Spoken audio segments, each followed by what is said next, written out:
નીકળતી જોવા મળી રહી છે। જ્યાં આંકડા વધી રહ્યા છે તેમ સબસ્ક્રાઇબરોના પણ આંકડાઓ જે છે તે વધતા જોવા મળી રહ્યા છે। બસ આપના પ્રેમ સપોર્ટની જરૂર છે। ચેનલને સબસ્ક્રાઇબ નથી કરી તો ચેનલને સબસ્ક્રાઇબ જે છે તે કરી લેજો, કારણ કે આ જ પ્રમાણે એનાલિસિસ સાથેના સચોટ આંકડાઓ જે છે તે અમે તમને બતાવતા રહીશું। ટીવી સ્ક્રીન પર સતત લગાતાર આંકડાઓ જે છે તે અમે તમને બતાવી રહ્યા છે। 100 જેટલી બેઠકો પર ટીએમસી જોવા મળી રહી છે। 144 બેઠકો પર ભારતીય જનતા પાર્ટી જે છે તે લગાતાર આગળ વધતી જોવા મળી રહી છે। 5 રાજ્યોના પરિણામો કે જેઓ આંકડા રૂપે અમે તમને ટીવી સ્ક્રીન ઉપર જે છે તે બતાવતા જોવા મળી રહ્યા છે। અલગ અલગ આંકડાઓ તમને દેખાતા હશે, પરંતુ સૌ કોઈ લોકોની નજર પશ્ચિમ બંગાળ પર છે કે પશ્ચિમ બંગાળ પર શું થવાનું છે। શું ખરેખર પરિવાર તે ટીએમસી ની લહેર કે પછી ભારતીય જનતા પાર્ટીનું કમળ જે છે તે ખીલશે। એ જ રીતે અત્યારે પરિણામો જે પ્રમાણે આવી રહ્યા છે કે જ્યાં 144 બેઠકો પર ભારતીય જનતા પાર્ટી લગાતાર આગળ છે।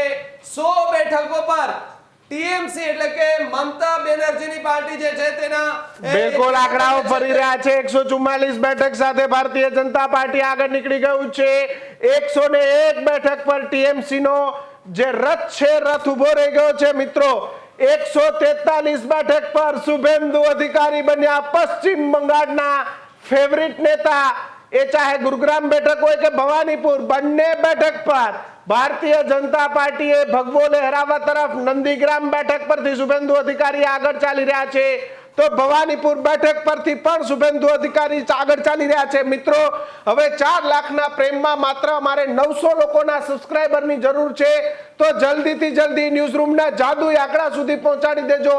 ગુજરાતનું એકમાત્ર યુવાનો દ્વારા, યુવાઓ વડે અને યુવાઓ સંચાલિત આ પ્લેટફોર્મ છે કે જેમાં ગુજરાતના યુવાઓ એ આ પ્લેટફોર્મને આગળ લઈ જઈ રહ્યા છે।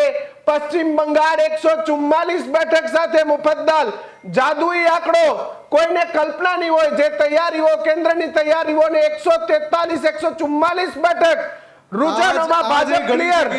આ જે ઘડી છે કે જ્યાં પશ્ચિમ બંગાળમાં ભાજપા સ્પષ્ટ બહુમત મેળવે એ જ ઘડી આવી ચૂકી છે।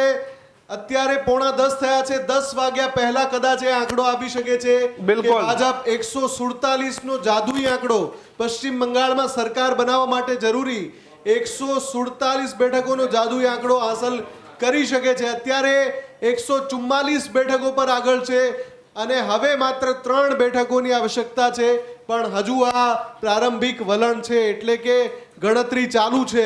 ગમે ત્યારે ગમે તે પરિવર્તન આવી શકે છે, પણ 2-5 બેઠકોનું ટીએમસી અને ભાજપ વચ્ચે જે અંતર હતું એ હવે 40 બેઠકોનું થઈ ચૂક્યું છે। એટલે કે મુફદ્દલ પર ભાજપની એક સ્ટાઇલ છે, સરકાર આવે પછી છોડતું નથી ત્યાંથી સરકાર, એ વર્ષો વર્ષ સુધી ટકી રહી છે। પશ્ચિમ બંગાળની જનતા પણ એવી છે, એક વખત કોઈને સત્તા પર લઈ આવે તો 15-20 વર્ષ સુધી ત્યાં સત્તા પરિવર્તન પણ નથી થતું।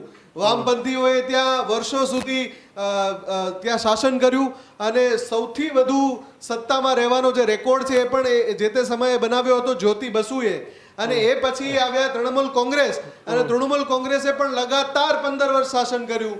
પણ હવે ત્યાંની જનતાએ નક્કી કર્યું છે કે કેસરીઓ લહેરાવી દેવો, અને પશ્ચિમ બંગાળમાં જો ભાજપ આવે તો આ ચૂંટણીના પરિણામોમાં સૌથી મોટું પરિણામ એ જ રહેશે, કેમ કે લગાતાર ભાજપ દાવો કરી રહ્યો હતું કે પશ્ચિમ બંગાળમાં તૃણમૂલ કોંગ્રેસ છે ત્યાંની જનતાને અન્યાય કરી રહ્યો છે।